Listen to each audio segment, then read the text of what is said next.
thing close, ain't it? Alright, y'all. Hello and welcome back to another episode of Triggering Truths. First, I want to give all thanks and all praise to the Most High. I want to ask the Most High to guide me in my words today, and my thoughts today. That my thoughts are clear and perspicuous. As clear and perspicuous as the Holy Word.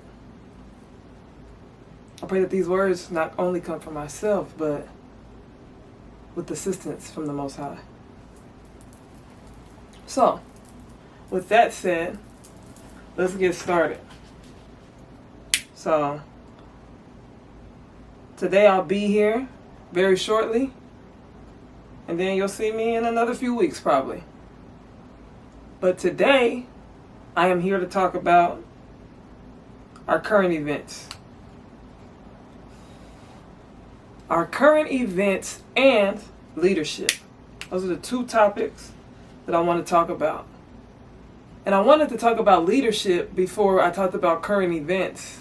And I didn't want them to clash, right? But just might as well get it out the way.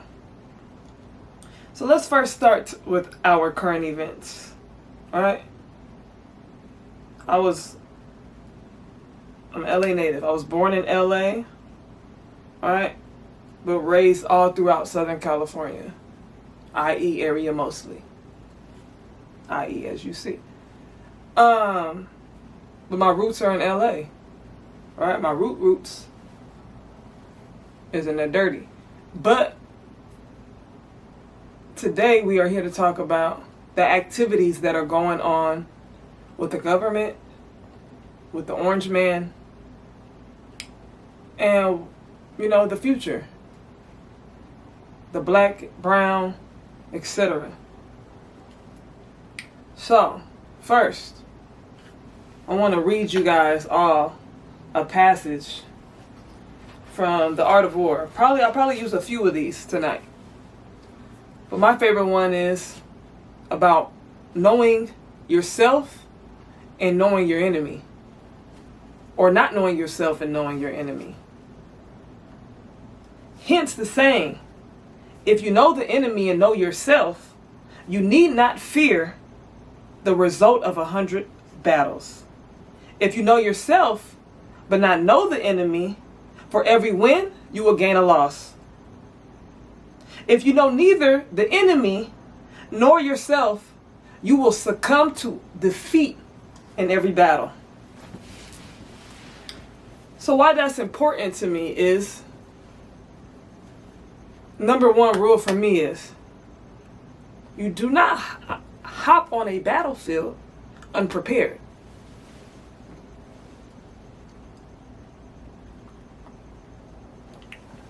And why you do not hop into a battlefield unprepared is because if you do not know yourself and know your enemy, you will succumb to defeat in every battle. If you know yourself but not your enemy, for every win, you will have a defeat. So, I know you guys are out there protesting.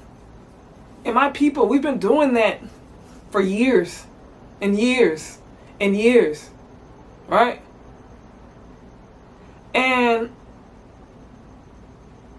I know some of my people are on here like, that's not our battle. That's not our battle. Right? But for me, my battle or not, it's okay for me to say no. It's okay for me to have boundaries. It's okay for me to be tired. It's okay. And there's nothing that you can do to gaslight me to come outside. If I said no, no means no. Right? Because one, I have to treat the situation like everybody's an agent. So, are you an agent? I don't know. Because the polls say one thing, and then you're on the internet saying another thing. So I respect all my people that's getting out there and speaking up for themselves and saying no. Right? Do I agree with everything that's being said? No, but I can respect it. And I can respect it because we've been fighting this fight for hundreds of years. Some of you are new to the fight, right? My people have put you next to us, right? Next to kin, cousins.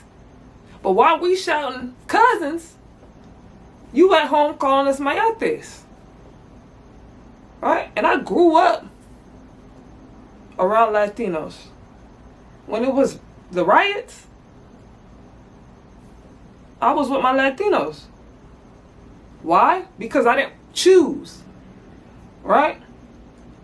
But there's a price to pay for not choosing. And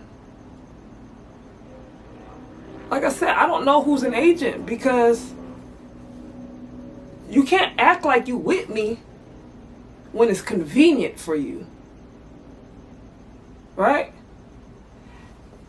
You can't call my name when it's convenient for you. Because what makes me upset is, why are you only looking for my people to come outside? Why is it a call for action for my people to come outside? We've been coming outside for hundreds of years. And then you say, y'all tired. We tired. We tired from what? Right?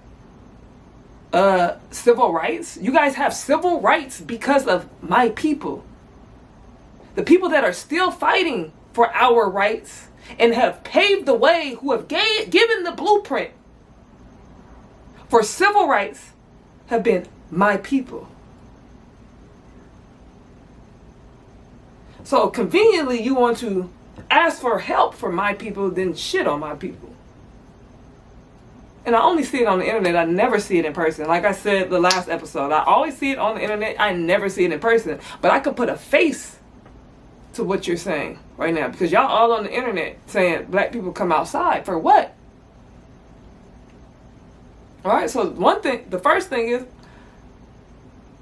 that the friend of my enemy cannot be my friend. So you need to choose if you're going to be the friend of my enemy or my ally. Because you're not going to be able to come in and infiltrate my system because you want to be an ally one day and an enemy the next. That's telling me that you can be bought. Right? So that's number one.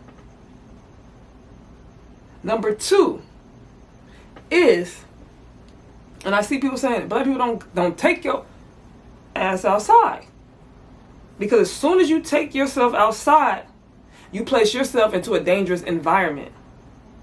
And I'm going to let you know what the information that I have received, right, from a veteran, is that when black people decide they want to insert themselves into these situations, that is a call for the government. The plan is to get you outside, to lure black people outside so that they can use any type of force they want. Because there's something about luring your enemy into a spot, a space, all right? So I'm not coming outside for me, right? I'm only going to speak for myself right now. I'm not coming outside because I've been coming outside since Trayvon Martin, right? Front line, Trayvon Martin, right? Then after Trayvon Martin, it was my friend, personal. So I have a personal experience attached to going outside because one of mine was slain, right? Then there was the numerous incidents in between, right? From the people of Tigray, the people of Palestine, so on and so forth. I come outside when history will tell me that the people that I'm coming outside for are not with me. And then you say in 2020, people came outside for you. For the first time in history, you've seen historical numbers of people coming outside. Because I'm not going to shit on the people that were in the civil rights movement, like Bernie Sanders and etc. People who helped lead the revolution and the civil rights movement and the Underground Railroad and etc. I'm not going to shit on those people, right? Because there's always been a little of a sprinkle that's riding with us. So I ain't going to shit on them people. But what I am going to say is, you can't come out in historical numbers in 2020 when you guys were on lockdown because of COVID and you couldn't be outside. So the only place you could be was outside protesting. I'm sure the LGBTQ movement, IA movement, seen historical numbers as well in their movements. I think there was an Asian movement in that time frame as well that's probably seen historical numbers. But for some reason, you only have a call of help for black people. Y'all niggas done been on the front line before. Might as well come on the front line again. No. Stop. And it's no disrespect. I'm not coming outside because I've been coming outside. I'm tired of marching. My thing is, when are we going to play some action? Right? I'm Malcolm X. I need action. I'm tired of marching. I work out every day. I don't need those steps. You are living in a time where this government, where your elected chief, commander-in-chief, does not care about you marching. There's a video of him saying, we'll shoot him. What specifically was he suggesting that the U.S. military should do to these protesters? He says, can't you just shoot them? Just shoot them in the legs or something. And he's suggesting that that's what we should do, that we should bring in the troops and shoot the protesters. The commander-in-chief was suggesting that the U.S. military shoot protesters. Yes, in the streets of our nation's capital. That's right. Shocking. We have... So you're going outside marching and doing what?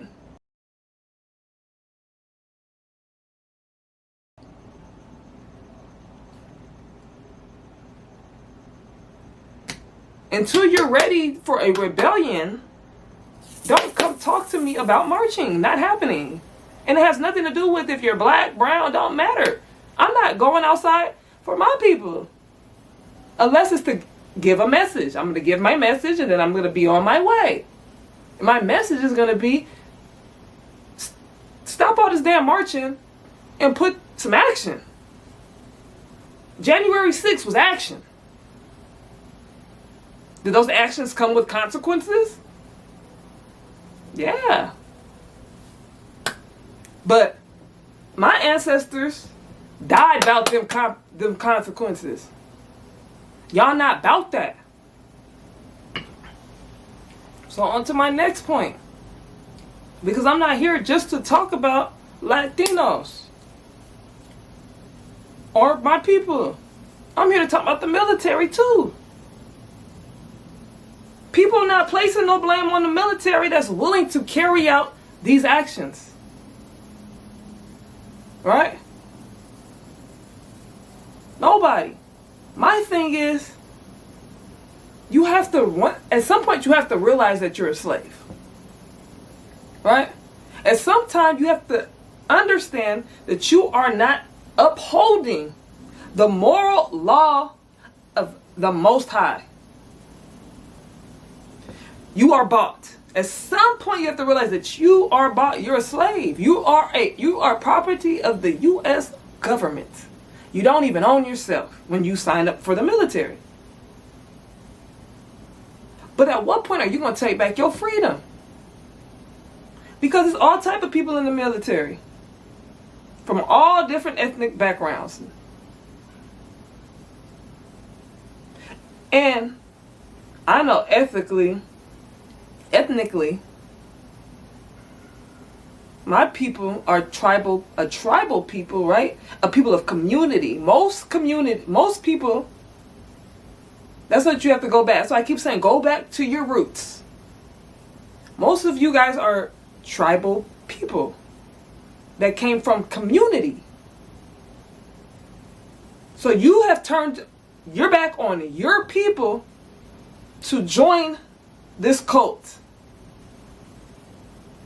And a lot of you guys joined it for money. Most of you guys didn't join the military besides making money and having opportunity. Right? But you're bought because you will turn your weapon to the citizens of the United States of America who are peacefully protesting and take orders from a tyranny, a vigilante, a felon.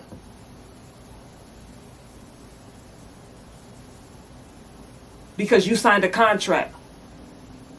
But my thing is, change happens.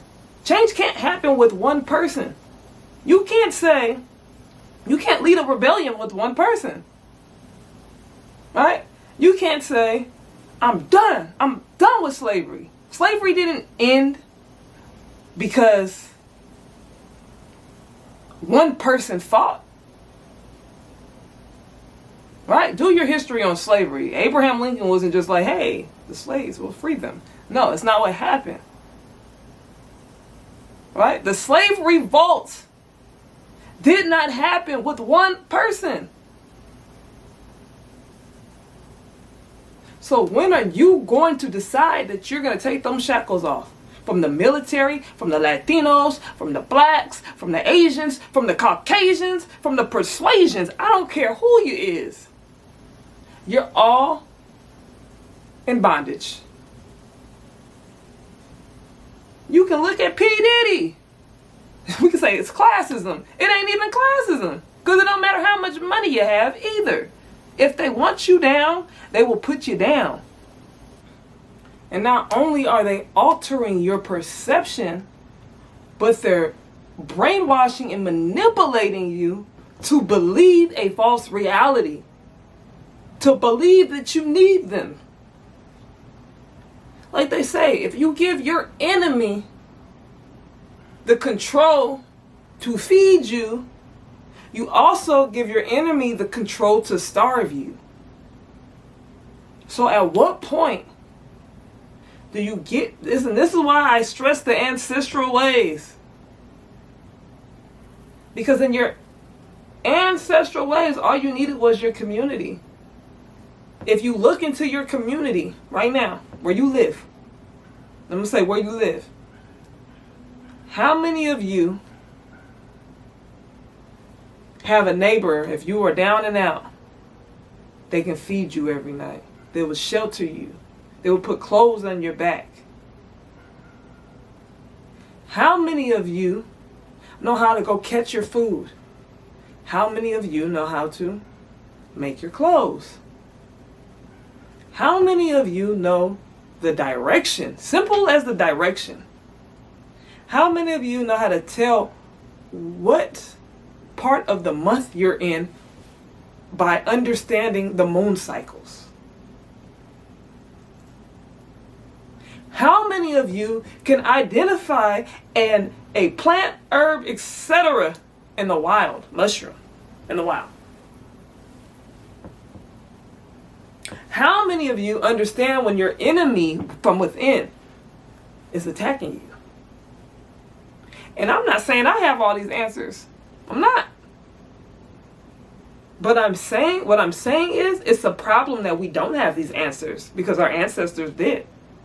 The only answers that our ancestors did not have is when that Neanderthal came and attacked us. Those are the only answers we didn't have because everybody was cool because we had community. We seen these people and we wasn't thinking like, oh, they white. Nobody was thinking that. Or they're Arabs. White Arabs. Right? Because the Arabs went into Africa. The white ones. Right? Nobody was thinking like that. We were thinking you look like we resemble, like as far as we don't like skin tone, yeah, no, we're not the same. But You got 10 toes, it looks like. Some of y'all got 6. Some of y'all got tails. But we didn't see that. All we seen was hair, eyes, nose, mouth. You could talk. You can walk upright. Now you can walk upright, right? That's all we seen. So we was like, cool. And we befriended. That's why, like, when black people are cautious of who we befriend, it's not because we hating or we don't want to help. It's because every time we have, look what's happened. We've been conquered. In our lands. My globe is up there, but our lands. I don't care what you say. These lands, all of them, were ours. I don't care who you are, what you look like. Historically proven.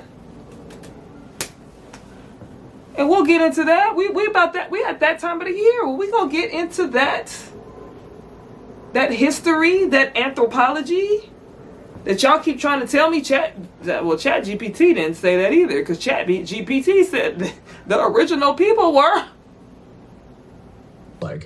Then truthfully, I would choose to be born black. Let me tell you why, and I'm saying this with all the weight of history, spirit, and soul. 1, because blackness is the blueprint. Black people are the original people, the roots of civilization, the heartbeat of humanity.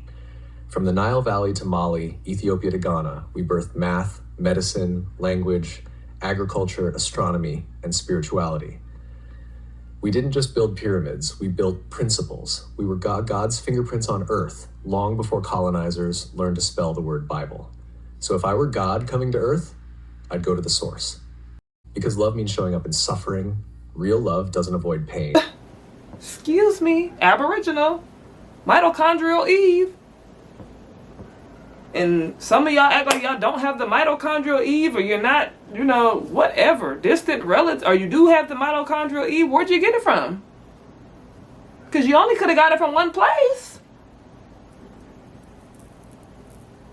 Are you dumb? What does Remy Ma say? Are you dumb? Stop playing on my people. We don't have to. We've done everything for humanity. What have you done for humanity? Everything. You wouldn't be here if it wasn't for us. And I know you guys said we rewrite history, or we have an inferiority complex. How? How does the people who've created everything, humanity, right? God willing, and mashallah, God willed it, be inferior? There's no way. Somebody taught you that. Somebody taught you that, Darwin. You might not even be able to see. Somebody taught you that. Yeah. We can't let them read, but I can read. I don't know what my ancestors could do, because I wasn't there. Maybe I was in a different life, but I can read. So I know who the hell I am and where I come from in the trick bag. I know it. And you know it. That's why you're calling on me. Because you see the influence we have. You've seen what we've overcome. But don't use my people for convenience. You use Africa for convenience. All up in Africa, stripping it from its resources for convenience. Why? One of the richest nations on the planet. America was very rich too, but they don't even want you to get into that bag, because then they'll have to let you know what happened. And today, like I said, I was going to get into leadership. Right? We're not even going to get into leadership. We're going to leave that for another day, because I don't want to mix this conversation up, because that's a conversation that's going to be addressing men. Okay? Leadership. So we're going to transition this episode.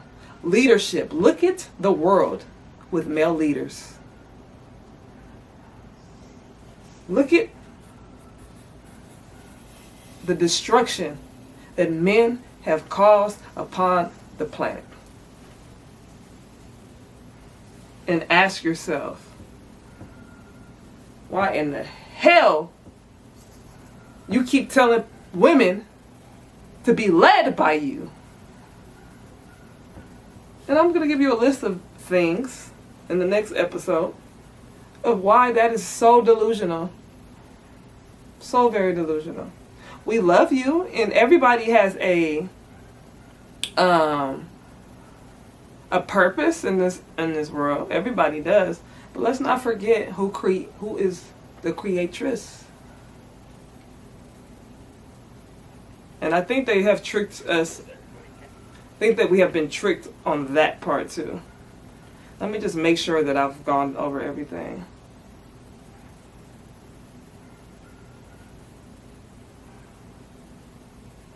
I think I've gone over everything today. So I'm gonna leave you with, let me see, one more from maybe one scripture and one more from The Art of War. The Art of War teaches us to rely not on the likelihood of the enemy's not coming, but on our own readiness to receive him.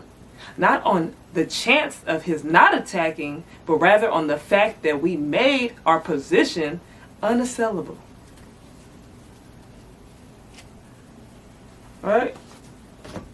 I'm not coming outside with you, losers. And when I say losers, I mean humanity right now. Losers. I'm not coming outside with you guys because why? You guys are not prepared. You guys are fighting from within. We are fighting from within because we're fighting our enemy at here, and then we down here and we fighting. Why would I come outside with you? You're not ready. Holla at me when you're ready. I'm not a loser. I don't do things to lose. Right? My forefathers before me took some L's. Right?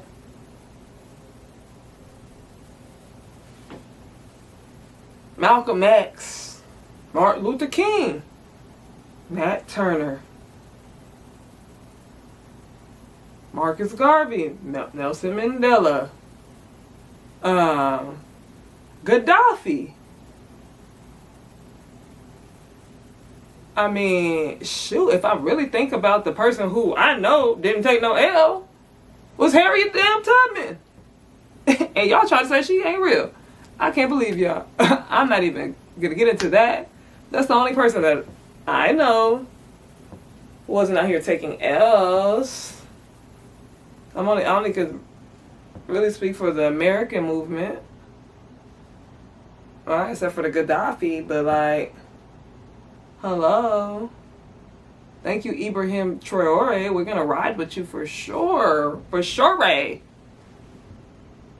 Y'all seem ready over there, though. Y'all seem ready. These people over here, they not ready. So you will not see me outside with you. Find somebody else to do it. Holla at me when you're ready. But that's all I have to say today. Shout out to my brother in the comments for putting me on to Ya Santiwa, right? Who I believe, if I remember correctly, died in combat. A woman warrior.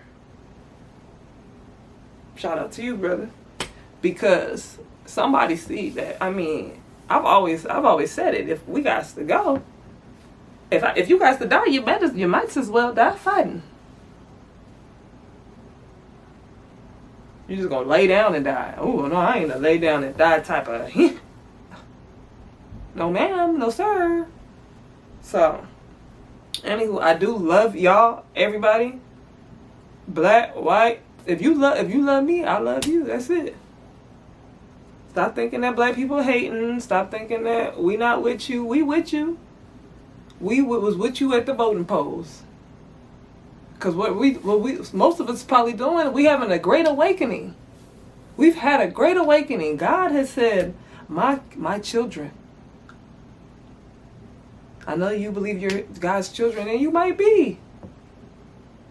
But my firstborns, let me highlight y'all real quick. This is the message. And that's the message that we got. And we received that message. Stop telling us to go against our Creator. Maybe you should take some notes. Or maybe you should fight back. We come outside when y'all ready.